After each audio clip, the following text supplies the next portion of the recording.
You laid aside your majesty, gave up everything for me, suffered at the hands of those you have created. You took all my guilt and shame when you died and rose again. Now today you reign in heaven and earth exalted.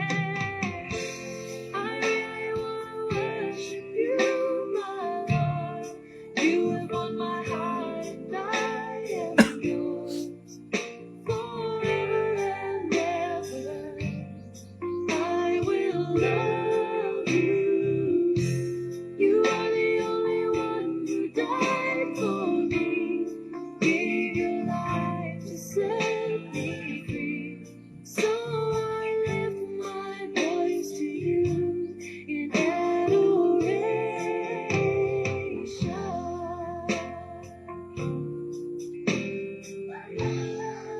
You laid aside your majesty, gave up everything for me, offered at the hands of those you have created.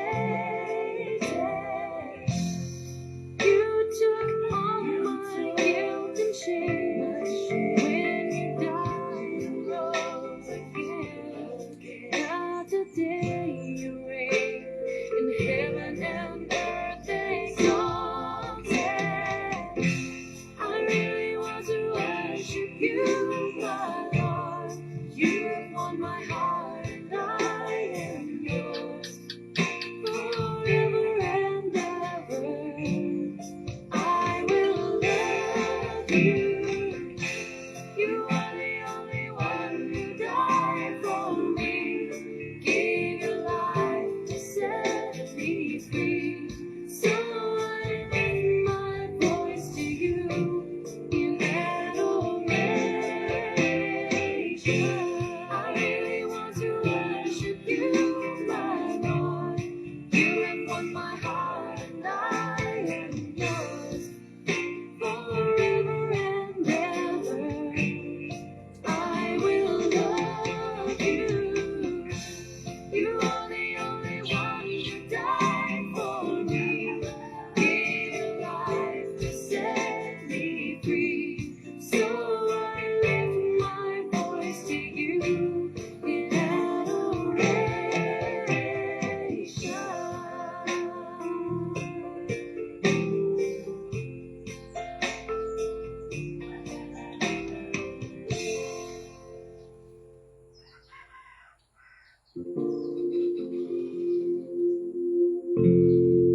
You laid aside your majesty, gave up everything for me, suffered at the hands of those you have created. You took all my guilt and shame when you died and rose again. Now today you reign in heaven and earth exalted. I really want to worship you, my Lord. You have won my heart and I am yours forever and ever. I will love you. Purihin ang pangalan ng ating Panginoong Jesucristo, mga kapatid at mga kaibigan. Sa himig po na inyong napapakinggan ay muli pong sumasaimpapawid ang programang Si Jesus ang Buhay na Pag-asa. Magandang umaga po sa lahat ng ating pong mga giliw na taga-subaybay, sa lahat po ng naabot ng impilang ito ng New Gen FM 100.7. Saan man po kayo dako na lugar naroon sa buong probinsya ng Sorsogon at Masbate, yan po sa Ticao Island, yan po sa Samar, sa mga coastal barangay na sakop ng Matnog, coastal barangay na sakop ng Bulan, coastal barangay na sakop ng Santa Magdalena at ng Magallanes. Magandang umaga po sa inyong lahat, mga kapatid at mga kaibigan. Nawa kayong lahat po ay nasa mabuting kalagayan ngayon sa pangalan ng ating pong Panginoon. Magandang umaga po muli. Ako po ang inyong lingkod, Pastor Alfred Generalo ng United Pentecostal Church, Matnog, na inyo pong makakapili ngayon sa pag-aaral ng mga salita ng ating pong Panginoon. Magandang umaga po muli at tayo po ay magsama-sama sa isang oras na makabuluhan na pag-aaral ng mga salita ng Panginoon. Amen. Magpatuloy lamang po tayo na makinig at buksan ang ating mga puso at isipan upang ating pong maintindihan at maunawaan ang mga salita ng Panginoon. Pagbati po sa lahat ng ating pong mga kapatiran dyan po sa UPC Bulan. Magandang umaga po sa inyong lahat. Amen. Maging sa ating pong Pastor Randy and Pastora Maricar at ang kanila pong buong pamilya. Magandang umaga po sa inyo. Pagpalain po kayo ng Panginoon at maging sa tatlong congregation po na kanila pong pinangangasiwaan dyan po sa UPC Magsaysay, UPC Iquirino at UPC Santa Remedios. Magandang umaga po sa inyong lahat mga kapatid. Pagpalain po kayo ng ating Panginoong Jesucristo. Pagbati din po sa ating pong mga kapatiran. Amen. Dito po sa UPC Matnog. Magandang umaga. Pagpalain po kayo ng Panginoon mga kapatid at magpatuloy lamang tayo maglingkod sa Panginoon hanggang sa muling pagbabalik ng ating pong Panginoon. Pagbati din po sa ating pong mga kapatiran dyan sa Manurabi Church at dyan po sa Hinablan Oriental. Magandang umaga po sa inyo mga kapatid. Amen. Dyan po sa Hinablan Oriental. Amen. Sina Sister Mercy, Sister Rowena, Sister Relly, Brother Rolly, sina Sister Jenny Rose, Sister Maricel, Sister Jonah, Sister Jean. Magandang umaga sa inyong lahat mga kapatid. Pagpalain po kayo ng Panginoon at na patuloy lamang po tayo maglingkod sa Panginoon mga kapatid. Amen. Pagbati din po sa atin pong mga Facebook Live viewers. Amen. Sister Celine Guyon, magandang umaga. Pagpalain kayo ng Panginoon. Sister Elena Murata Burabo, magandang umaga po. Maraming salamat sa inyong pagsubaybay. Pagpalain kayo ng Panginoon. Brother Andy Orozco, thank you so much for watching from UPC Dasma F. Magandang umaga po. Pagpalain po kayo ng ating pong Panginoon. Amen. At maraming salamat din po sa ating pong technical side, si DG Books, dyan po sa station ng radio station ng Eugene FM. Magandang umaga po. Pagpalain kayo ng ating pong Panginoon. Praise the Lord. Amen. At pagbati din po sa ating pong mga radio listeners and Facebook Live viewers. Brother Ronald Hipolito, magandang umaga. Brother Daniel Marahay, magandang umaga po sa inyo. Pagpalain kayo ng Panginoon. And Sister Angelita Ligoro, magandang umaga po.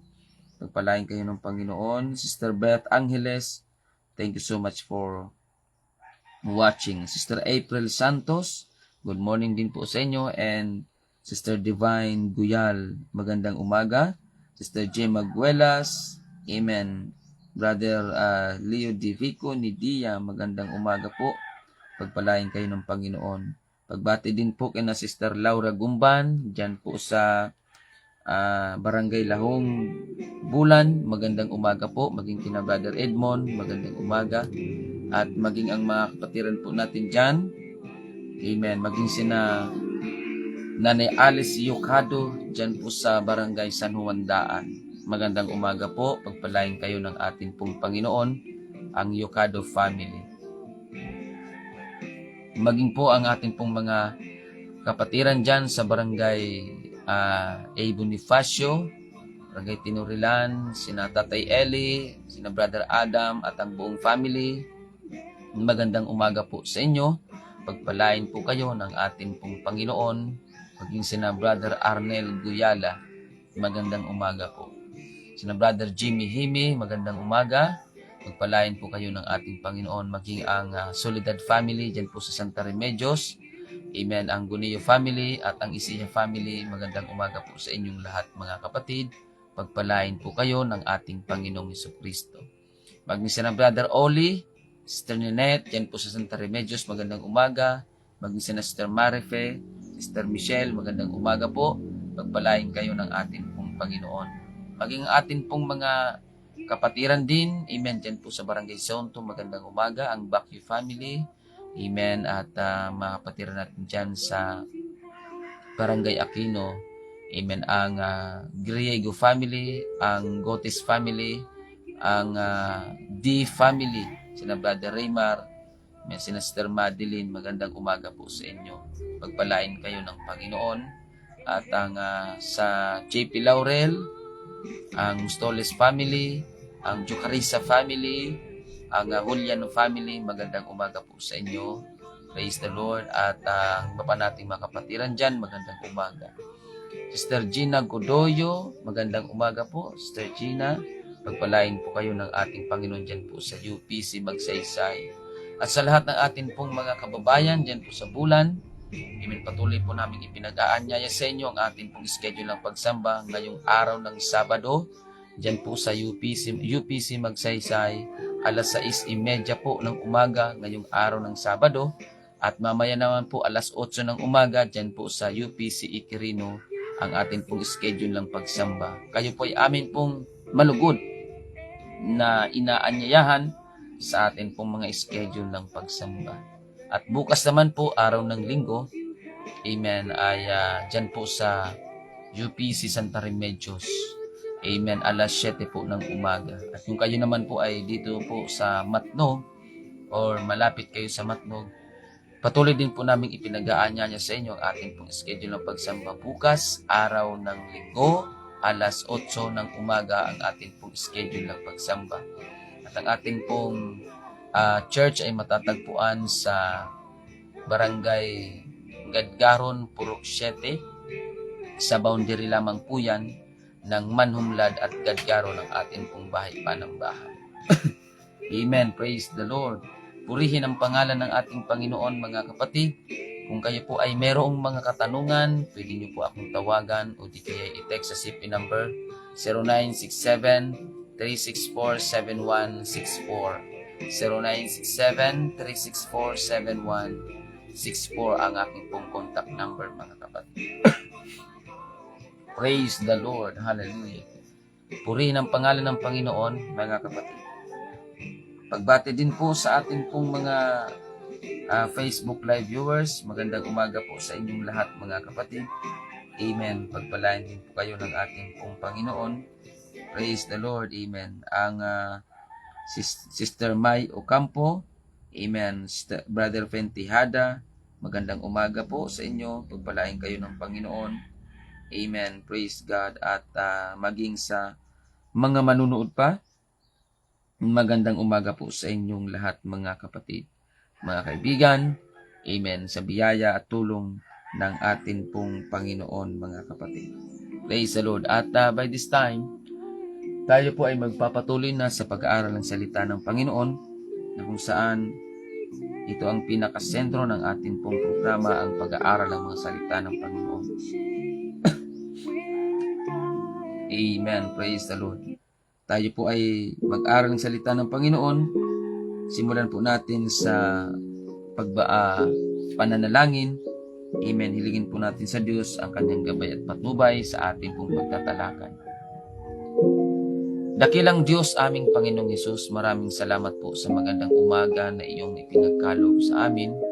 Maraming salamat, Panginoon, na patuloy mo kaming iniingatan at pinoproteksyonan. Maraming salamat, Panginoong Hesus, sa iyong mga biyaya at pagpapala. And patuloy po naming ipinapanalangin sa iyo, O Diyos, at idinudulog sa amin pong pag-aaral ng iyong banal na salita. Patuloy ka pong mangusap sa amin pong mga kababayan, sa lahat ng mga nakikinig sa radio. Pagpalain po ang kanilang pakikinig ngayon at hipuin mo ang kanilang mga puso at isipan upang lubos nilang maintindihan at maunawaan ang mga salita mong kanila mapapakinggan. Maging ang lahat ng mga Facebook Live viewers, Panginoon. Dalangin po namin, O Diyos, sa amin pong mga tagapakinig at tagapanood. Pagpalain mo po ang kanilang pangailangan ngayon. Katagpuin mo po, Panginoon. Amen. Sa mga nagtataglay ng karamdaman, bigyan mo ng kagalingan. Sa mga nagkakaranas ng kagulumihanan, Panginoon, ipagkaloob po sa kanila ang kapayapaan na nagmumula sa iyo. Panginoong Hesus, pagpalain po lahat ng mga nakikinig ngayon. Pagpalain mo, Diyos, ang kanila pong mga buhay. Maraming salamat, Panginoon. Hallelujah. Patuloy kang magpahayag at magpakilala sa lahat ng mga tao na nakikinig at nanonood ngayon. In Jesus' mighty name. Amen. Praise God.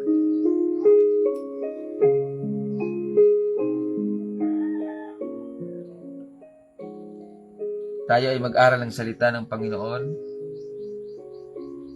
Mga kapatid, praise God. Kung kayo po ay mayroong mga Biblia, pwede niyo po akong sabayan, mga kapatid, sa pagbabasa ng salita ng Panginoon. Dito po sa Nahum chapter 1. Mga kapatid, amen. Praise God. Dito po sa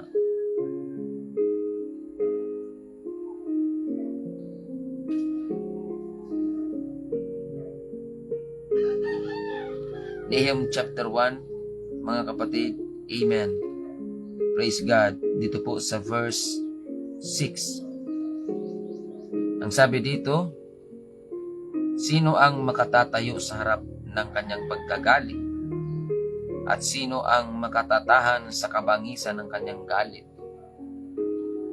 Ang kanyang kapusukan ay sumisigalbong parang apoy, at ang mga malaking bato ay nangatitibag niya. Ang Panginooy mabuti, katibayan sa kaarawan ng kabagabagan, at nakikilala niya yaong nangaglalagak ng kanilang tiwala sa Kanya. Ngunit sa pamamagitan ng manggugunaw na baha ay Kanyang lubos na wawakasan ang Kanyang dako, at hahabulin ng Kanyang mga kaaway sa kadiliman. Ano ang inyong kinakata laban sa Panginoon? Gagawa ng lubos na kawakasan, siya'y gagawa ng lubos na kawakasan. Ang pagdadalamhati ay hindi titindig na ikalawa. Pagpalain ng Panginoon ang pagkabasa ng kanyang banal na salita. So atin pong pag-aralan, mga kapatid. Amen. Praise God. Ang atin pong nabasa. Ang aklat po, mga kapatid, ng Nahum, o ang aklat ni Propeta Nahum, ito po, mga kapatid, ay karugtong ng istorya ng aklat ng Jonah. Mga kapatid, doon sa Jonah, sa Book of Jonah, amen, ay alam natin ang kwento. Karamihan sa atin alam ang kwento ng aklat ng Jonah, na kung saan inutusan ng Panginoon si Jonah na mangaral sa Nineveh. Ang Nineveh po, mga kapatid, ay ang pinakasentro or malaking lugar, mga kapatid, ng Assyria. Amen. So, sabi ng Panginoon kay Jonah, pumunta ka sa Nineveh at sabihin mo, gugunawin ko ang Nineveh kung hindi sila magsisisi. Amen. At alam natin ang kwento na si Jonah ay hindi sumunod sa Panginoon unong una, kundi bagkus pumunta siya sa Tarsis, mga kapatid. At dahil doon nagpadala ang Panginoon ng malaking unos na halos sisira doon sa daong na kanya pong sinasakyan. At si Jonah po ay itinapon sa dagat, na nagresulta na siya po ay nilunok ng malaking isda, mga kapatid. Amen. At yung malaking isda na yon ay iniluwa din si Jonah doon mismo sa lugar ng Nineveh. Amen. So, doon nagpapakita na ang Diyos o ang sovereign power ng Panginoon, amen, kung gaano siya kabuti at kung gaano siya makapangyarihan. Amen. At si Jonah po ay nangaral sa Nineveh. At ang mga tao sa Nineveh mula sa hari ay nagsisi, nag-ayuno mula sa hari hanggang sa mga hayop,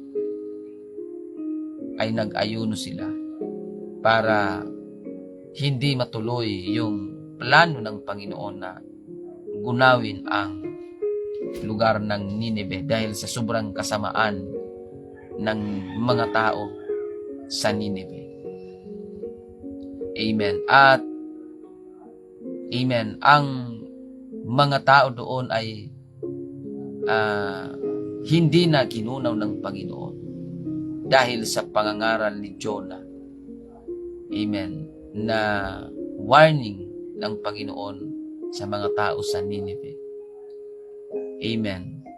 At wala pong ending yun doon sa aklat ng Jonah. Pagdating po sa Nahum, amen, pagkatapos na hindi gunawin ng Panginoon ang lugar ng Nineveh, ang Nineveh po mga kapatid ay bumagsak sa pagsamba sa mga Diyos-Diyosan. Imbis na paglingkuran at sambahin ang Panginoon na nagpatawad sa kanila, amen, ay naging malupit pa ang bayan ng Nineveh, mga kapatid. Amen. Na kung saan, kung atin pong babasahin ang buong aklat ng Nahum, ay itinuring sila ang Nineveh na leon na manlalapa ng mga hayop na papasok sa kanyang teritoryo. Ganun po ang naging image ng Nineveh. At pati po ang Northern Kingdom ng Israel ay naalipin o nakaranas ng hagupit ng kalupitan ng Nineveh, mga kapatid. At nakita ng Panginoon yung hirap na nararanasan ng Northern Kingdom ng Israel, yung Judah, mga kapatid. Amen. Nakita ng Panginoon na kung gaano pinapahirapan, mga kapatid, ng Nineveh ang Northern Kingdom, mga kapatid, yung mga anak ni Israel. Amen. Kaya ang sabi ng Panginoon doon sa chapter 1 ng Nahum, doon binanggit, mga kapatid, at isinaysay, mga kapatid, ng propeta Nahum kung gaano kabuti at kabagsik ang Diyos. Kung gaano kabuti ng Diyos, amen, sa mga tao na patuloy na nanindigan at naglilingkod sa Panginoon. At kung gaano din siya kabagsik sa mga taong ayaw sumunod sa Kanya at sumusuway sa Kanya. Amen. Kaya ang payo ng Panginoon o ni Propeta Nahum sa mga anak ni Israel, ang Panginooy mabuti, katibayan sa kaarawan ng kabagabagan, at nakikilala niya yaong nangaglalagak ng kanilang tiwala sa Kanya. So, ang Nineveh po, mga kapatid, ay ito po yung nagsilbing pressure, amen, ng Northern Kingdom, mga kapatid. Amen. Nagsilbing threat at nagsilbing kumbaga lugar na kung saan violence ang naipapakita sa mga tao. So tayo, mga kapatid, ay hindi man tayo literal na nasa Nineveh, pero meron tayong mga lugar na Nineveh, spiritually speaking, sa buhay natin. May mga lugar tayo na Nineveh na kung saan nagbibigay ng pressure sa atin, umaalipin sa atin, amen, nagbibigay ng bigat at nagbibigay, mga kapatid, sa atin ng problema at nagbibigay sa atin ng hirap sa ating paglilingkod sa Panginoon, mga kapatid. At nakikita natin yan, nalalaman natin yan. Ganun pa man, mga kapatid, amen, huwag nating kalimutan yung mensahe ni Propeta Nahum doon sa mga anak ni Israel sa Northern Kingdom, na huwag tayong mawawalan ng pag-asa. Ang sabi ni Propeta Nahum, ang Panginoon ay mabuti. So sa bawat circumstances ng buhay natin, huwag nating kakalimutan yung kabutihan ng Panginoon. Yung mga panahon na kabutihan ng Diyos ang iyong nararanasan, huwag mong kalimutan yan. Sapagkat ang tao, maging mabuti man siya o hindi, ang Diyos ay nananatili pa ring mabuti. Amen. Praise God. At wala pong ginawang masama ang Diyos sa buhay ng tao. Kaya mga kapatid, nais ipaalala sa atin ng Panginoon kung gaano siya kabuti sa buhay natin. Kung gaano siya, mga kapatid, tapat sa buhay natin. Amen. Praise God. At sa buhay din natin, huwag lang natin tingnan yung mga pagsubok, problema na ating nararanasan. Tingnan din natin kung gaano kabuti ng Diyos sa atin. Kasi minsan ang mga tao, pagka marami ng mga rimalaso, problema, ang nararanasan, doon lang sila nakatingin sa problema. Doon lang sila nakatingin sa pagsubok. Pero hindi nila nakikita yung kabutihan ng Panginoon sa buhay nila. Amen. Nawa mga kapatid, mas mangibabaw pa rin sa atin na makita kung gaano kabuti ng Diyos sa atin. Bago tayo tinawag ng Diyos, ano ba yung klaseng buhay na meron tayo? At mula nung tayo tinawag ng Panginoon, inayos ng Diyos ang buhay natin. Amen. At nakikita natin na sa kabila ng ating mga suliranin sa buhay, amen, nakikita pa rin natin yung kamay ng Diyos para tayo alalayan, para tayo ay gabayan. Sa panahon na ikaw ay nakakaranas ng karamdaman, ang Diyos ay laging nariyan upang tayo ay pagalingin, bigyan ng kagalingan. Sa panahon na tayo ay nahihirapan, amen, praise God, nariyan ang salita ng Panginoon upang pagaanin ang ating pong mga mabibigat na nararamdaman. Huwag lang natin tingnan ang mga problema at pagsubok sa buhay natin, mga suliranin. Tingnan din natin kung gaano kabuti ng Diyos sa atin. Amen. Kasi sa dami ng ating mga pinagdadaanan, hindi na natin nakikita yung mga mabuting bagay na ginawa ng Diyos. Amen. Ang tao kasi, ganun ang nature ng tao. Kahit nga gumawa ka ng mabuti sa kapwa, pag nagkamali ka, yung mga mabuti mong ginawa, nakalimutan na. Yun po yung nature ng tao.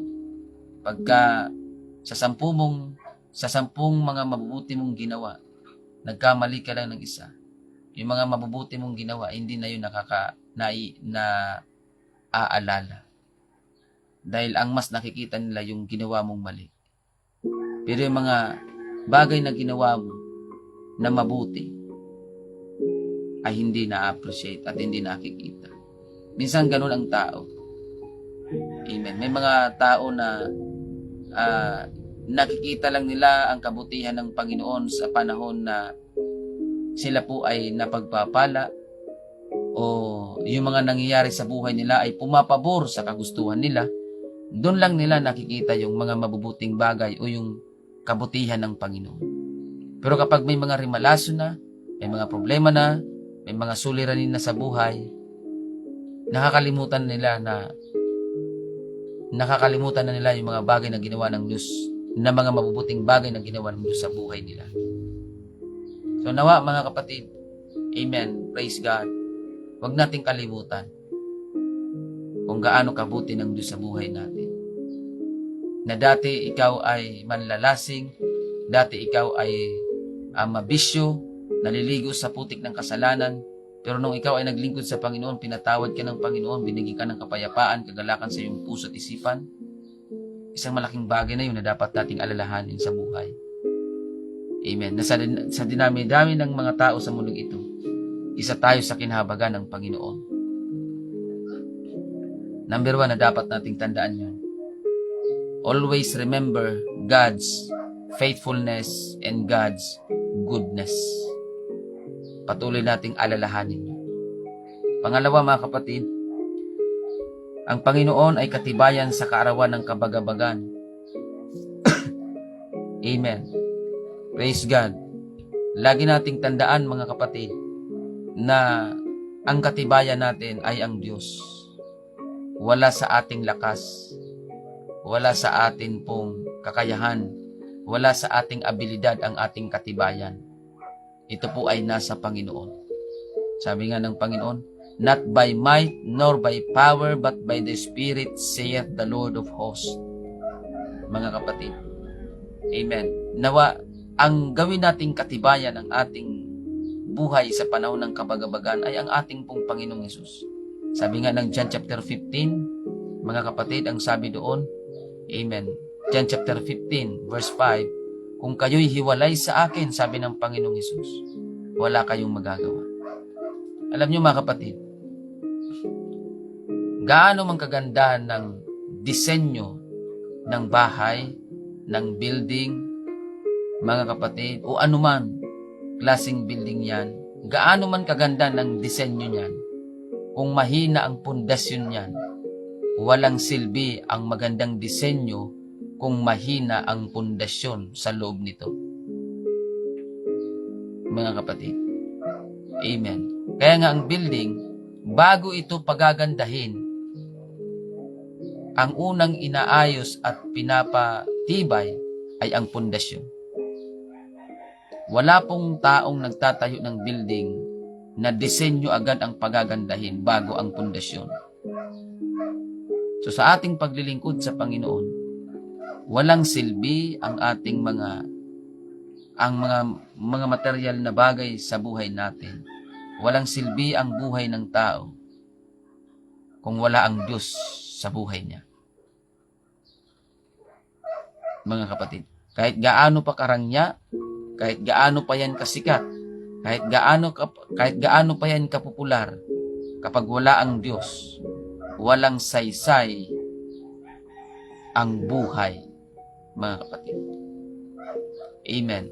Hindi mo ma-appreciate, mga kapatid, ang mga material na bagay na meron ka kung hindi ka naglilingkod sa Panginoon. Mga kapatid, kasi kapag ang isang tao ay hindi naglilingkod sa Panginoon, walang matibay na foundation na relasyon sa Panginoon, mga kapatid, yung material na bagay na meron siya, yan din ang magpapahamak sa kanya pagdating ng panahon. Yan din ang magtutulak sa kanya para gumawa ng masama, para apakan ang mga mas nakakababa. Kaya mga kapatid, amen, ang pundasyon ng ating pananampalataya, ito ay dapat pagtibayin natin. Amen. Praise God. Ang building, hindi yan, walang taong nagtatayo ng building na inuuna ang dekorasyon at ang magandang disenyo. Ang building, bago yan lagyan ng dekorasyon, maayos at magagandang disenyo, ang una niyang ginagawa ay ang pundasyon. Mga kapatid, huwag natin habulin ang blessing. Unahin muna natin ang pundasyon. Huwag natin unahin ang mga palamuti sa buhay natin. Kasi ang material na bagay, palamuti lamang yan. Kumbaga sa building, disenyo lamang yan. Exterior design, mga lang yan, mga kapatid. Disenyo lang yan sa panlabas na kanyuan. Ang blessing natin, kumbaga sa building. Pero ang pundasyon ng ating pagkatao, ang Diyos.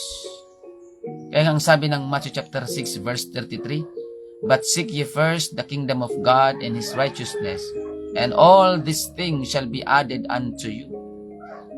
Mga kapatid, unahin natin ang pundasyon bago ang blessing. Mga kapatid, unahin natin ang pundasyon ng ating buhay, walang iba kundi ang Diyos, bago ang pagpapala. Ang mga tao kasi, mga kapatid, amen, kung titingnan natin ngayon at ihahalin tulad natin sa building, para silang nagtatayo ng building na inuuna nila ang disenyo at nakakalimutan nila ang pagtayo ng pundasyon. Kaya masdan niyo po mga kapatid, kahit gaano kayaman ng tao, kahit gaano siya kapopular, kahit gaano siya kasikat, kahit gaano pa karangya ang kanyang buhay, mahina pagdating ng problema. Mga kapatid. Amen. Kaya masdan niyo po, pag nanghina na ang katawan, hindi na siya makapagtrabaho, hindi na makagawa, mga kapatid, ano na ang ginagawa ng mga tao na may edad na? Ano nang ginagawa nila? Doon na sila sa paglilingkod. Mga kapatid, kapag kasi inuna nila ang palamuti sa buhay, ang karangyaan. Hindi nila inuna ang Panginoon na kung saan yan ang pundasyon. Mga kapatid, inuna ang palamuti, nahuli ang pundasyon.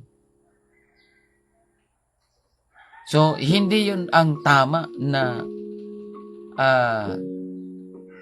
sistema ng buhay ng tao. Mga kapatid, ang tamang sistema ng buhay ng tao, unahin mo ang pundasyon at saka lamang, mga kapatid, magkakaroon ng mga palamuti sa buhay. Pag naging matibay na ang pundasyon ng ating buhay, yun ay ang ating paglilingkod, ang ating pananampalataya sa Panginoon.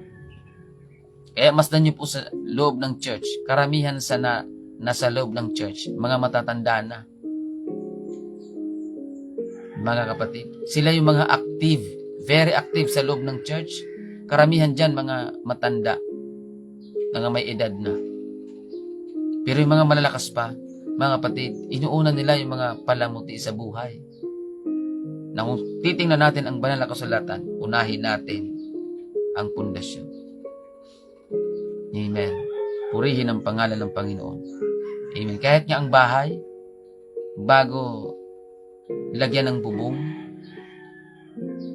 haligi muna ang inilalagay. Bago lagyan ng dingding, haligi muna ang inilalagay. Ang unang ginagawa sa isang bahay, haligi, pundasyon. Wala pong gumagawa ng bahay na inuuna ang bubong.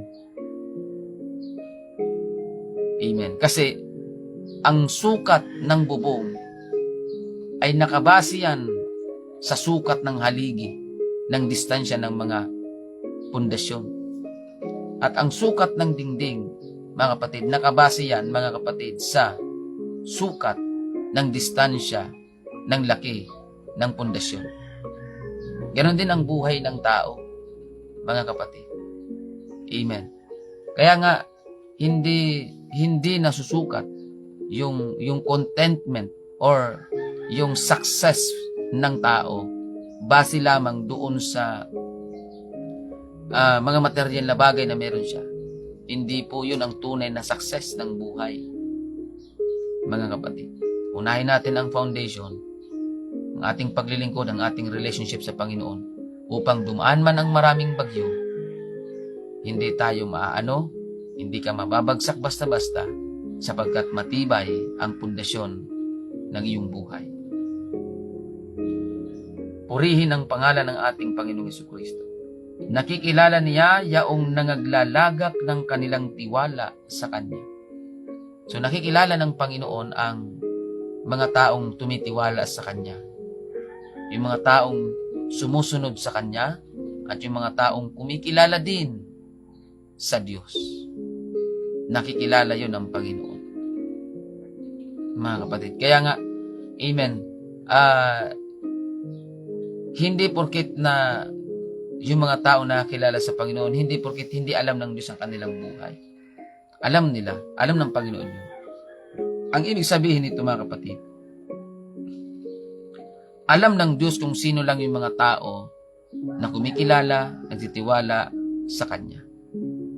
Hindi kasi lahat ng mga tao na kumikilala or may alam sa Diyos or may knowledge tungkol sa Diyos ay meron ng experience sa Diyos. Hindi lahat, magkaiba po yung may knowledge ka about God, about the Word of God, and may experience ka.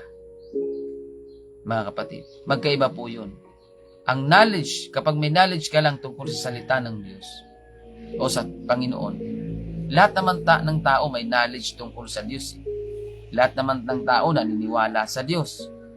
Pero mga kapatid, hindi po lahat ng mga tao na naniniwala sa Diyos ay may personal na relasyon at ugnayan sa Diyos. Kailan lang magkakaroon ng personal na relasyon at ugnayan sa Diyos ang isang tao? Kapag siya po ay sumusunod na sa mga utos ng Diyos sa buhay niya. Kapag siya po ay naglilingkod na sa Panginoon, amen, doon ka palang magkakaroon ng personal na ugnayan, relasyon at karanasan tungkol sa Panginoon. Yan po ang nakikilala ng Panginoon. Yung mga tao na hindi lang basta alam na may Diyos at hindi lang basta kilala ang Diyos, kundi bagkus may personal silang karanasan, may personal silang ugnayan at relasyon sa Panginoon. Yun ang nakikilala ng Panginoon. Kaya nga doon sabi sa New Testament, ang bayang ito ay ginagalang ako ng kanilang mga labi, datapot ang kanilang mga puso ay malayo sa akin. So hindi lahat ng mga tao na nagsasambit sa pangalan ng Panginoon ay may personal na relasyon sa Panginoon. Kasi magiging, kaya sabi ng Panginoon, yung mga taong ito, kinikilala ako ng kanilang mga labi, pero yung kanilang puso malayo sa akin. Bakit malayo, mga kapatid? Kasi nga, wala silang experience, wala silang pagsunod sa utos ng Panginoon. So kung tayo ay sumusunod sa utos ng Diyos, na kumikilala tayo sa Diyos, sumusunod pa sa utos ng Diyos, doon lamang tayo nagkakaroon ng personal na ugnayan sa Panginoon. Kaya nga, hindi po relihiyon ang magliligtas sa tao.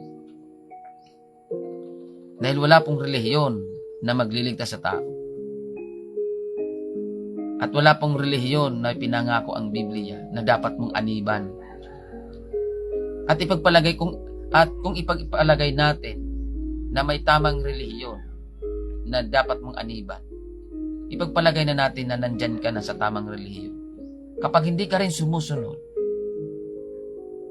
hindi ka rin nag-aayos, sabi pa sa Bicol, di ka man nagtutultol sa pagsunod, hindi ka rin nag-aayos sa paglilingkod mo. Wala ring saysay ang pagiging kaanib mo sa relihiyon. Mga kapatid, amen. Kagaya ng paaralan, kapag ang isang estudyante, kahit enrolled pa yan sa loob ng paaralan, pag hindi man yan susunod, hindi man yan gagawa ng mga bagay na ipinagagawa sa kanya ng teacher, hindi rin yan papasa. Mga kapatid, amen, ganon din ang paglilingkod sa Panginoon. Para magkaroon ka ng personal na pakikipag-ugnayan at relasyon sa Panginoon, kailangan mong gumawa at sumunod sa mga ipinag-uutos ng Panginoon. Purihin ang pangalan ng Panginoon. Hanggang dyan lamang po, mga kapatid, ang atin pong may paglilingkod sapagkat umabot na po tayo sa takdang oras ng atin pong pagtatapos. Marami pa sana tayong mga talata na babasahin. Amen. Tayo po ay manalangin, mga kapatid. Nawa kayo po ay may natutunan at may naintindihan, mga kapatid.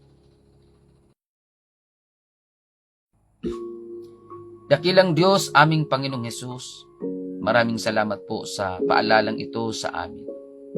Na sa kabila ng mga pressures sa buhay, sa kabila ng amin pong mga nararanasan, nariyan ka upang kami po ay alalayan, nariyan ka upang kami po ay gabayan. Panginoong Hesus, maraming salamat sa paalala. Tunay nga, Panginoon, na napakabuti mo sa buhay namin. Hallelujah. Lagi kang nariyan, Panginoon, katibayan sa kaarawan ng aming kabagabagan. Salamat, Panginoon, na hindi masasayang at hindi nasasayang ang aming mga pagpapagal, ang aming mga pagsunod sa iyong kalooban. Despite of our circumstances in life, amen, our labor is not in vain, hallelujah, sapagkat hindi mo binabaliwala ang mga bagay na ginagawa ng iyong mga anak. Panginoon, mangusap ka po sa amin pong mga tagapakinig at tagapanood. Abutin mo po sila ng iyong kapangyarihan. at tagpuin mo po ang kanilang mga pangangailangang espiritual, pisikal at pinansyal. Thank you very much, Lord. Hallelujah. Pinupuri ka namin, sinasamba ka namin. Tulungan mo kami na magkaroon ng personal na ugnayan sa iyo sa pamamagitan ng aming pagsunod. Help us, Lord, hallelujah, amen, to be obedient. Amen, hallelujah, sa iyong banal na salita. So God be the glory. This is my prayer, Lord, in Jesus' mighty name. Amen. Amen. Maraming salamat mga kapatid sa inyong pagsubaybay sa salita ng ating pong Panginoon. Salamat po sa ating pong mga kababayan. Pagpalain kayong lahat ng ating pong Panginoon, mga kapatid. Amen. Sa lahat po ng mga nanood, si Brother Jason, magandang umaga. Si Brother Christopher Burabo, magandang umaga sa inyo. Pagpalain kayo ng Panginoon. Brother Renante Roque, Sister Rose San Juan Paoyo, Sister Cherry Ikeda, dyan po sa UPC Gifu, Japan. Magandang umaga po sa inyo. Magandang umaga din kay Sister May Ocampo, good morning. Brother Thor Garcia, good morning. Pagpalain kayo ng Panginoon. Amen. At Nes Cebuhano, magandang umaga po. Pagpalain kayo ng Panginoon. Amen. Sister Marilyn Wagas Ayok, good morning. Amen. Pagpalain kayong lahat ng ating Panginoong Jesucristo, mga kapatid. Amen. At muli, mga kapatid, maraming salamat din po sa inyo pong pagsubaybay. Pagpalain kayong lahat, mga kapatid, ng ating pong Panginoong Jesucristo. At sa lahat ng ating pong mga radio listeners, magandang umaga po sa inyong lahat, mga kapatid at mga kaibigan. Amen. Muli, salamat at rating po namin, mga kapatid, ang amin pong pag-anyaya sa inyo. Ngayong araw po ng Sabado ang atin pong schedule ng pagsamba. Diyan po sa Magsaysay, alas 6:30 at diyan po sa Ikirino, alas 8 ng umaga. Ngayong araw ng Sabado. Bukas naman po, araw ng Linggo, alas 7 ng umaga diyan po sa UPC Santa Remedios. At dito naman po sa Matnog, alas 8 ng umaga, ang atin pong bahay panambahan ay matatagpuan dito po sa Purok 7, Barangay Gadgaron, sa boundary po ng Manhumlad at Gadgaron, ang ating bahay panambahan. Ako po ang inyong lingkod, Pastor Alfred Generalo. On behalf of our Pastor Randy Rosare, amen, pagpalain po tayong lahat ng ating pong Panginoong Jesucristo. Wag na po natin kakalimutan, lagi nating tatandaan, si Jesus lamang po ang ating pong buhay na pag-asa. God bless everyone. Thank you very much po, DJ Box, sa pag-assist. So I lift my voice to you in heaven. You died for me, gave your life to set me free. So I lift my voice to you in adoration. I really want to worship you, my Lord. You have won my heart and I am yours forever and ever. I will love you. You are the only one who died for me, gave your life to set me free. So I lift my voice to you in adoration.